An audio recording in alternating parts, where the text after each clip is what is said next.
2014 شركه مايكروسوفت كانت عامله زي بيت العيله يوم وقفه العيد، خناقات بقى في كل حته وكل قسم شايف نفسه ان هو اللي فاهم والباقي ملوش فيها. وفجاه مسك المنصب مدير جديد اسمه ساتيا ناديلا. الناس بقى كلها مستنيه ان هو يخبط الباب ويخش يقول لهم انا هنا المدير وكلكم هتسمعوا كلامي. لكن اللي حصل بقى كان عكس المتوقع خالص. الراجل ده بدل ما يولعها وهو اصلا كان الوضع يعني يسمح بده، هو طفاها بكلمتين حلوين ومن غير ما حد ياخد باله حول الخناقات دي لنقاشات وغير مصير الشركه بالكامل. وخلطه السر هنا هي حاجه اسمها التواصل اللعوفي، والتعبير ده حطه واحد اسمه مارشال روزنبرج، واللي شرح في كتابه نون فايلنت كوميونيكيشن نموذج كده بخطوات. من خلال النموذج ده اي اتنين مهما كان عندهم اختلافات يقدروا يتناقشوا ويوصلوا لحل وسط. اساس بقى الخطوات دي ان احنا نختار ان احنا نكون متعاطفين ناحيه بعض، او ان انا هبذل مجهود شويه عشان افهم اللي قدامي بيمر بايه او حاسس بيه. كمان ان يكون عندي استعداد من جوايا ان انا اتغير شويه. الكاتب شايف ان غالبا المشكله الحقيقيه مش بتكون في اللي بنقوله، لكن المشكله في اللي مش بنقوله. اتربينا ان احنا نخاف من الصراع ونحس ان مع اي اختلاف في الراي هنمسك في بعض،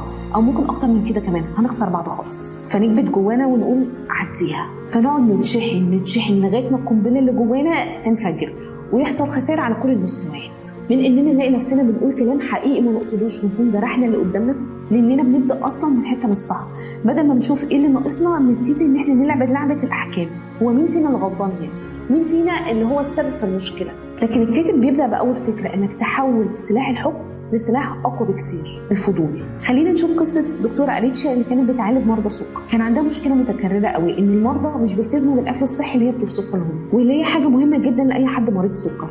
اي دكتور مكانها كان ممكن يحس ان هو انا خلاص عملت اللي عليا والناس دي عنيده ومش مدركه هي بتعمل ايه او بتضيع صحتها، فبراحتهم. لكن دكتوره أليتشيا اختارت ان هي تعمل حاجه مختلفه تماما.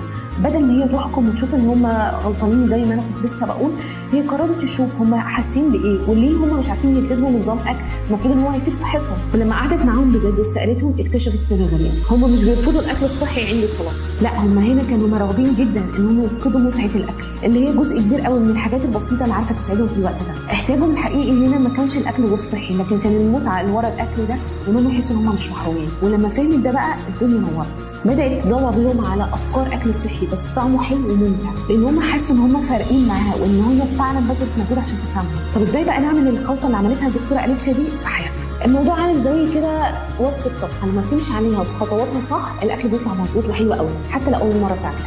اول خطوه بقى ابدا لاحظ اللي بتشوفه من غير اي حكم، كانها كاميرا موجوده في المكان بتصور كل حاجه بس ما عندهاش راي عن اي حاجه بتحصل. اول خطوه ابتدي لاحظ اللي بتشوفه من غير اي حكم، كانك كاميرا بتراقب كل حاجه بس ما عندكش اي راي في اي حاجه. يعني مثلا لو اللي قدامك قطعك، فبدل ما تقول له انت عمرك ما احترمتني، جرب ان انت تسرد الموقف وتحكي اللي حصل من غير اي استنتاجات، اللي هو انا لاحظت ان انت قطعتني 3 مرات واحنا بنتكلم.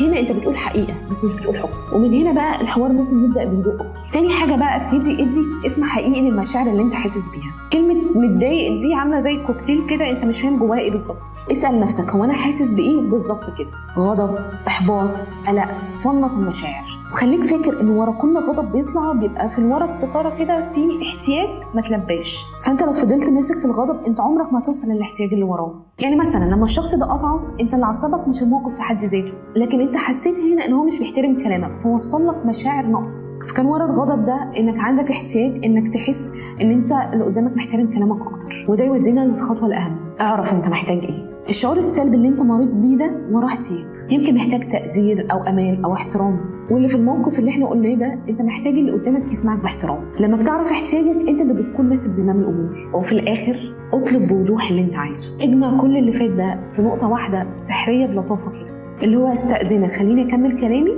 وانا هسمعك زي ما انت عايز، عناية ليك. قيس على كده بقى مواقف كتيره قوي كان ممكن ان احنا نكون بنطلب احتياجنا فيها من غير افتراضات او اتهامات للاخر. خد بالك هنا ان هي في شعرايه كده ما بين ان انت تطلب حاجه تتعمل او حاجه ما تتعملش. يعني ما ينفعش اقول ما تقاطعنيش او ما تتاخرش، لكن ممكن اقول اديني وقت اكمل كلامي، او ان انت لو سمحت تعالى في الميعاد. وخليك عارف انك في معظم الاوقات الناس مش هيكون عندها مشكله ان هي تعمل الحاجات اللي احنا بنطلبها منها، اللي هي اوقات كتيره بتكون بسيطه وعاديه قوي. خلاص يا جماعه، ساتيا ناديلا ما عملش معجزه ابدا في مايكروسوفت، هو بس شجع الناس ان هي بدل ما تكون بتحكم على بعض ان يكون عندها فضول ناحيه بعض ويسالوا هم محتاجين ايه بدل ما يشوفوا مين اللي غلطان. وافتكر دايما انك لما بتتكلم من قلبك وباهتمام للاخر مش من غضبك كل حاجه بتتغير. المره الجايه بقى لما تلاقي نفسك خلاص داخل على خناقه كده او حاسس ان محدش فاهمك ما تخافش، وافتكر الوصفه السحريه اللي قلناها في الحلقه. شفت ايه؟ حسيت بايه؟ محتاج ايه؟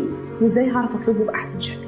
لو حسيت ان الكلام اللي قلناه ده فرق معاك بحاجه، او نفسك تتعلم اكتر ازاي تكسب اي حوار من غير ما ترفع صوتك، فمكانك هنا معانا. وفي الاخر انا مريم عزت، بدايين في البساطه. اعمل لايك وسبسكرايب، تستنانا في حلقات جديده.